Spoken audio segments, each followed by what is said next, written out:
John Hain, creator of JumpShack.com, wrote, "Everything is so 5 minutes ago," as he referred to the trends in pop culture world.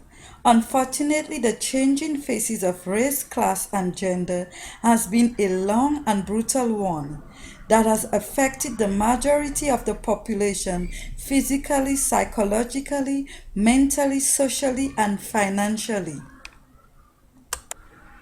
The Europeans used religion to denigrate people of color, claiming that blackness was associated with evil, in the end, drawing racial boundaries. As a result, blacks suffered many racial discrimination well into the late 1660s. In Maryland and Virginia, for example, new laws were enacted preventing blacks, whether freed or slaves, of many rights and privileges.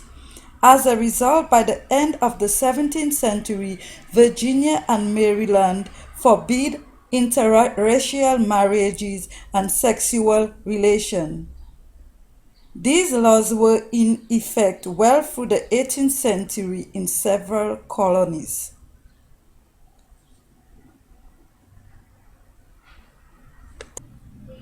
The abolitionist attack on slaves led to some changes.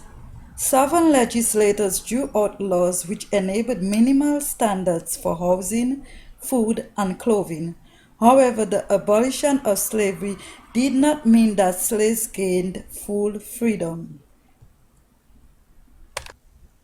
I thought that it was essential to mention Walter Johnson's remark: "Slavery could only be understood by the people who lived it and saw it." This photo represents an auction. Mothers and their children were being bought and sold as slaves in a slave auction. Alexander Falconbridge, an ex-slave, spoke about the maltreatment the slaves went through. He said slaves were being bred like cattle. He admits the torture, pain, and sufferings which the slaves received. Segregation laws were still in effect in Alabama in the 20th century.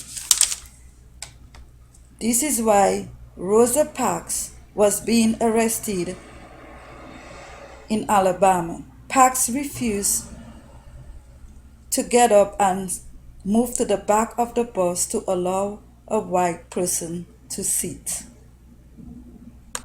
Civil rights movement flourished in the 20th century. Here is the well-known Martin Luther King on your left, holding a press conference in Alabama in 1963. And on your right is the Washington Freedom Riders Committee fighting laws against segregation. Issues of race continue to move back and forth. Here is Governor George Wallace at a conference discussing prevention of blacks in the University of Alabama. That was in 1963. And in 1965, on your right, you could see black people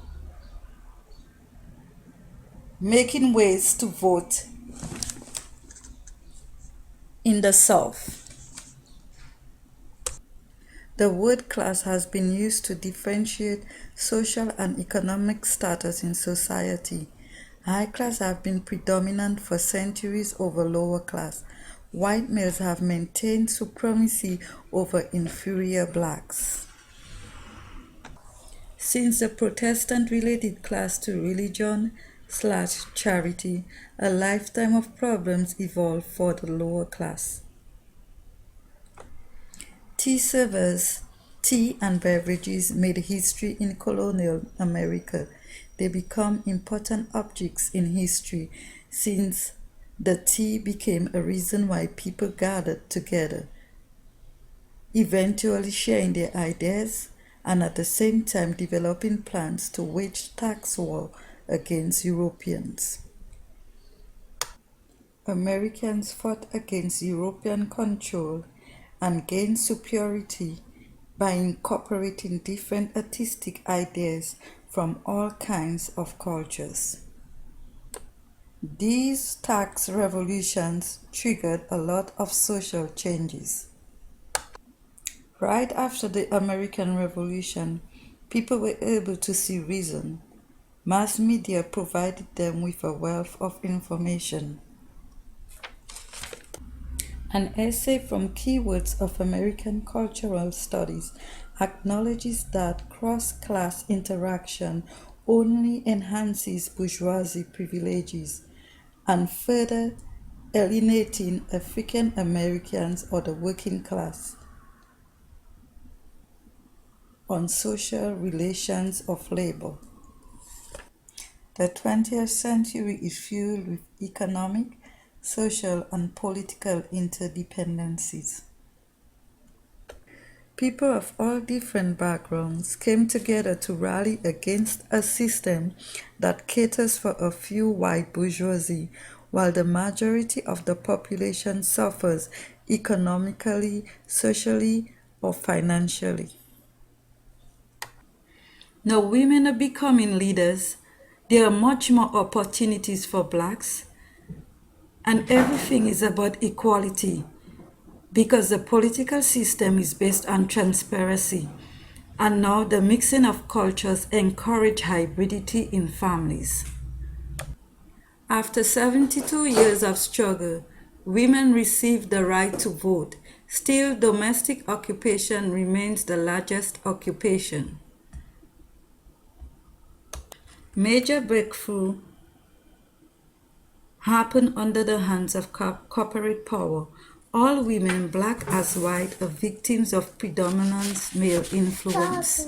Oh God. Yes, things really began to change for women.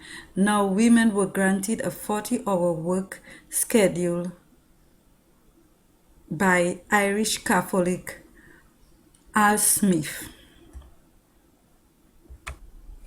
Yes, influential white males encourage gender, race, and class inequality throughout society. Yes, the 20th century was about change and progress, especially as business was able to get done in a much efficient style. Consequently, smaller businesses were consolidated to be owned by much large corporations. This made it even worse for females to survive and blacks. It is impossible since just a few white businessmen still dominate the economy. Still, the century was about transparency, so women movement were established and rally all over to expose gender biasness, and in the end exposing unfairness to everyone, black as white. Women even held legislative positions. During the Reconstruction period, some efforts were made to educate slaves, and some women were able to vote. Women wanted to be heard. They wanted to make the point, but the patriarchate system won't allow them. I believe the patriarch system was set up to keep other races from having dominance. Since women were considered weak, it made sense that the male used the patriarchy to dominate women and exclude Negroes. Using the technicality of patriarchy, some saw enslavement as a good thing. At one point in the 17th century, blacks were able to own property, but by the end of the 17th century, it was illegal for them to own property. During the 18th century, all their possessions were confiscated. Women were slaves where they worked in the fields and as servants.